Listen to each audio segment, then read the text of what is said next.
तलवारबाज बहू।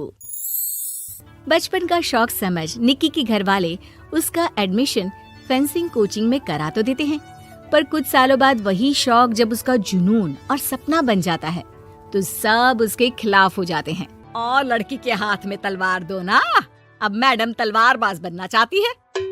बच्ची का शौक समझ दाखिला करवा दिया, क्या पता था ये सब देखना पड़ेगा। अरे बहुत हो गई तलवारबाजी, आज से तू सिर्फ रसोई और बेलन देखेगी। पर मम्मी पापा, फेंसिंग भी फुटबॉल और क्रिकेट की तरह एक स्पोर्ट है। थोड़ी और प्रैक्टिस के बाद मुझे स्टेट, फिर नेशनल और फिर इंटरनेशनल खेलने का मौका भी मिल सकता है। निक्की की बात से भड़के हुए घर वाले आगे कुछ सुने या समझे बिना उसके घर में रहने का ऐलान कर देते हैं, जिसके कुछ हफ्तों बाद निक्की की आयुष के साथ शादी हो जाती है। ससुराल पहुंचने के कुछ दिनों बाद बहुत हिम्मत के साथ निक्की फिर वही फरियाद लिए इस बार अपनी सास के पास जाती है। मम्मी जी, क्या मैं कोचिंग दोबारा शुरू कर सकती हूँ? कैसे कोचिंग? तेरे मम्मी पापा ने तो हमें किसी कोचिंग या पढ़ाई के बारे में नहीं बताया। वो पढ़ाई नहीं, फेंसिंग की कोचिंग है।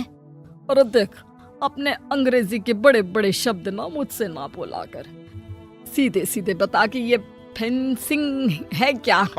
मम्मी पापा के साथ अपने एक्सपीरियंस के बाद निक्की कोई रिस्क ना लेते हुए सास से झूठ बोल मंजूरी ले लेती है और इसी के साथ निक्की के सपनों की दुनिया शुरू हो जाती है, जिसमें अब वो सुबह उठ जल्दी जल्दी घर का सारा काम खत्म करके ज्यादा से ज्यादा समय अपनी फेंसिंग प्रैक्टिस में बिताने लगती है।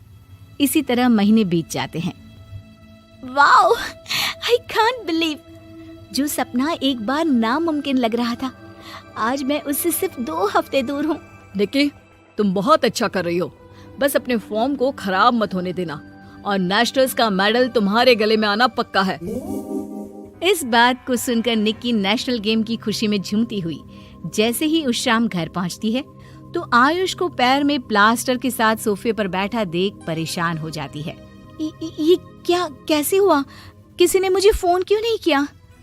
ऑफिस से आते हुए रास्ते में किसी ने टक्कर मार दी, इसलिए बहू कल से इसके ठीक होने तक तो कोचिंग से छुट्टी ले ले, डॉक्टर ने पूरा बेड रेस्ट बोला है। पति की हालत और सास की बात से हैरान परेशान निक्की आगे कुछ बोले बिना अपने कमरे में चली जाती है। अब मैं क्या करूंगी? दोनों तरफ मेरी जिम्मेदारी है, अगर एक भी पूरी नहीं की तो लाइफ में दोबारा सुकून की सांस नहीं ले पाऊंगी। सच बता दूं क्या? नहीं, अगर इन्होंने भी घर में कैद कर लिया तो बचा कुचा मौका भी खो दूंगी। भगवान, आपने मुझे कहाँ फंसा दिया। मन ही मन ये सब सोचते हुए निक्की घर के काम और पति की सेवा में लग जाती है। इसी तरह 1 हफ्ता बीत जाता है। बहुत सोचने के बाद भी जब कोई दूसरा रास्ता नहीं दिखता तो निक्की सबको फेंसिंग की सच्चाई बताने का फैसला करती है और सास और पति के पास आती है। मम्मी, आयुष, मुझे आप दोनों से एक बात करनी है। तुम्हें भी मम्मी की तरह गैस हो गई है क्या? तू भी बूढ़ी औरत की मजाक उड़ा ले। एक दिन जब तेरे बच्चे तेरा मजाक उड़ाएंगे ना तो मैं भी उनके साथ बैठकर हंसूंगी। घर का ये हंसता खेलता माहौल देखकर निक्की आगे कुछ बोल ही नहीं पाती। तभी गोलियां चलने की आवाज सुनकर सब डर जाते हैं और कुछ आतंकवादी घर में घुसकर सबको बाहर निकाल देते हैं, जहां उनके एरिया के बाकी सब लोग भी इकट्ठा होते हैं। कोई किसी भी तरह के होशियारी नहीं करेगा, हमें बस कुछ समय के लिए चुप रहने की जगह चाहिए, इसलिए अगर तमीज में रहोगे तो जिंदा बच जाओगे, और अगर मरने का ज्यादा मन हो तो अपना सीआईडी वाला दिमाग चला सकते हो। डर की वजह से कोई इसके आगे कुछ नहीं बोलता। कुछ घंटे इसी तरह आतंकवादियों की कैद में बैठे रहने के बाद निक्की की सास गुस्से में चिल्लाने लगती है। अरे तुम कल मुँहों को आम लोगों को परेशान करने के अलावा और कुछ नहीं आता क्या? मैं कहती हूँ, अरे एक एक को मेरी बद्दुआ लगेगी, कोई जिंदा नहीं बचेगा। ये अब क्या कर रही हो मम्मी? सॉरी, वो परेशान हो गई इसलिए कुछ भी बोल दिया। प्लीज इन्हें छोड़ दीजिए, आप कुछ नहीं बोलेंगी। अरे तू डरपोक की तरह इनसे माफी मांग रहा है, कुछ तो अपने पापा के गुण ले लेता। अगर आज वो यहाँ होते तो इतनी देर में सबका गला काट चुके होते। क्या मतलब? नहीं मम्मी, प्लीज दोबारा वही सब शुरू मत करना। आखिर कोई मुझे भी बताएगा कि बात क्या है। तेरे ससुर जी अपने समय के सबसे बेहतरीन और उम्दा तलवारबाज थे। कोई कितनी भी बड़ी बंदूक या कितने भी ज्यादा हथियारों के साथ उनके सामने क्यों ना आ जाए, सबको एक एक करके चित कर देते थे। वाह, ससुर जी और क्या क्या करते थे? निक्की का इंटरेस्ट देख सास उसे ससुर जी और उनकी तलवारबाजी की कहानियां सुनाने लगती है, जिन्हें बहुत देर तक सुनने के बाद अपने आप को रोक ना पाते हुए निक्की आखिर उनसे तलवार के बारे में पूछ ही लेती है। मम्मी जी, क्या पापा जी की वो तलवार आज भी आपके पास है? अरे इन्होंने अपने बेटे से ज्यादा उस तलवार से प्यार किया है तो फेंक कैसे देती, संदूक में संभाल कर रखी है।